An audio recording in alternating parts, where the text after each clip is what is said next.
There's a feeling of tangible excitement in Inflection Games' Nightingale, the recently launched Gaslamp fantasy survival crafting title that mixes dimensional hopping with Fey lore. After raising your gear score and unlocking that herbarium card, taking trips to the Provisioner realm to buy up the materials to craft an enhanced Enchanter's Table and craft the card itself, you're finally ready to take the next step. Slotting the card in, you pass through the realm portal and the message arrives.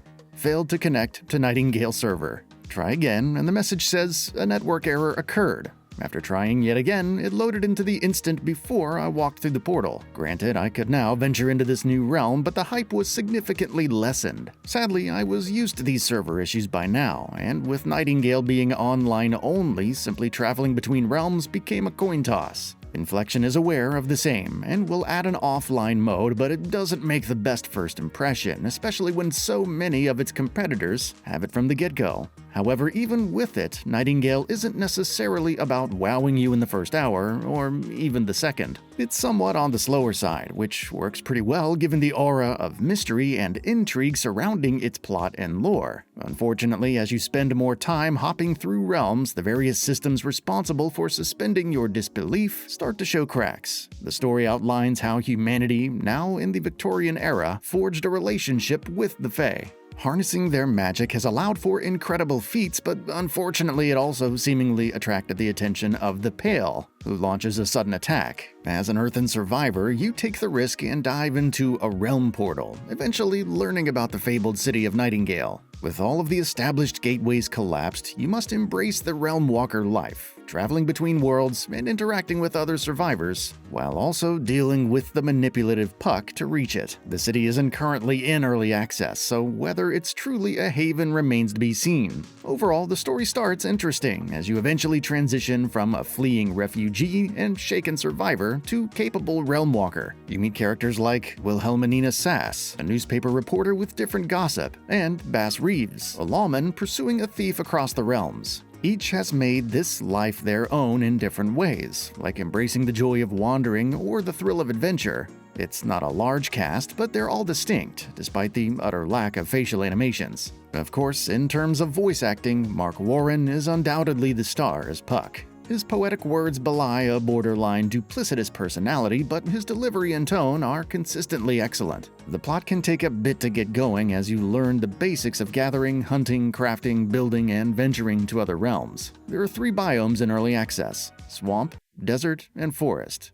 Your overarching goal is to find a way to Nightingale, with several smaller steps necessary to achieve the same. As with any survival crafting game, it can feel a bit restrictive initially, but once you gain more realm cards and can craft portals, things start to fall into place. Realm cards are essentially a way to craft different realms. You select a biome and then modify it with a major card. The Abience card provides a realm with minimal danger and sets a respite point, which is where you can teleport back to at any time, even in another realm. It does make the world suitable for building an estate, but because of its low power level, you'll need to venture into other more dangerous realms to gather higher tier essences and become stronger. Thus begins the journey for an Antiquarian card, then the Astrolabe card, followed by the Provisioner card, and finally the Herbarium card, each paired with specific biomes depending on the story quest. When venturing to a realm, it's a good idea to seek out the nearest Fey Tower to earn some quick essence, have nearby points of interest appear on your map, and play some minor realm cards. These grant more localized effects, like dealing more damage or causing the sun to never set. I often went with low gravity to mitigate fall damage and soar across locations easily, but increasing essence gain, carrying capacity, and more is also great. It's not so much a game-changing feature as a means to tailor your particular need at the time, but I like it, especially since some of the minor cards can have adverse effects, like taking more damage on top of dealing it. The structure of Nightingale thus plays out as follows. After establishing your estate and reaching a specific gear score, you go to a higher level realm and repeat the process. There are sites of power where you're tested before receiving other major cards, but otherwise you complete points of interest and gather essence. Initially, gear is upgraded with Tier 1 essence and then enchanted. Then you learn about higher tiers of crafting and refining, as better equipment and weapons also increase your gear score. However, it feels like there's no payoff to the grind, like you're grinding out gear score just to reach the next step of grinding even more gear score. On the one hand, I like this idea of shifting between realms, creating this network of portals and exploring everything they offer. Then you return to your estate and add it with new crafting tools and decorations. Sadly, the realms themselves lack enough to ground you. This is due to their procedurally generated nature. When you clear out an occupation and accessing a portal into a small mini-dungeon where you find lots of essence and ammo. Over time, these same points of interest keep cropping up with very little to distinguish them. The same goes for the puzzles, which mostly consist of interacting with cores in a specific order or interacting with glowing writing on the walls. Again, this is early access, and Inflection will probably add more over time, but besides the mini-dungeons, everything feels a little too straightforward and simplistic.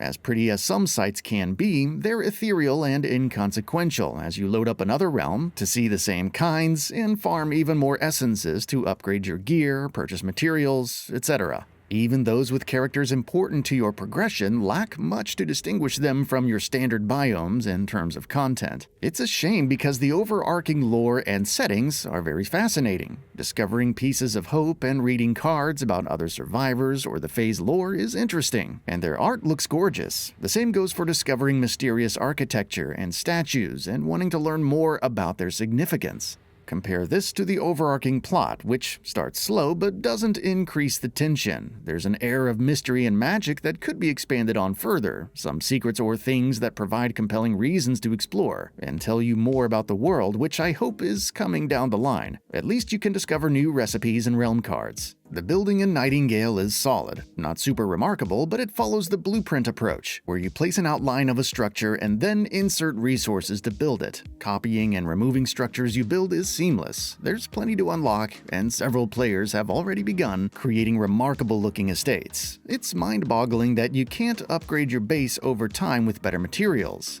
A wooden structure will stay that way until you tear it down and replace it with stone, which feels tedious. At least repairing items is quick, and you can pick up all the materials on the ground by holding E. I also found the grit system interesting, as resting and eating food are mandatory to keep your maximum health and stamina from depleting. Keeping your crafting and cooking benches in roofed structures is also essential to reducing their timers. As annoying as it can be, it emphasizes the importance of building a proper estate. When you're away from it, there are structures throughout the realms where you can take temporary shelter, so I don't find it too oppressive. Resource management could also be better. Certain materials like ingots can come from different resources and thus occupy separate slots in your inventory and storage. They do have an impact when used to craft something, but it can be annoying when you run out of space. It would have also been nice to have an option like Palworld, where crafting items also accesses your storage, thus cutting down on questioning whether you have the required material in your storage on top of the additional busy work of fetching it. I didn't find the crafting too complicated otherwise, but more information on the stats and gear score of equipment before you craft it would be nice. Some resource streamlining would also be ideal, like converting surplus essence into higher tiers to cut down on grinding them out.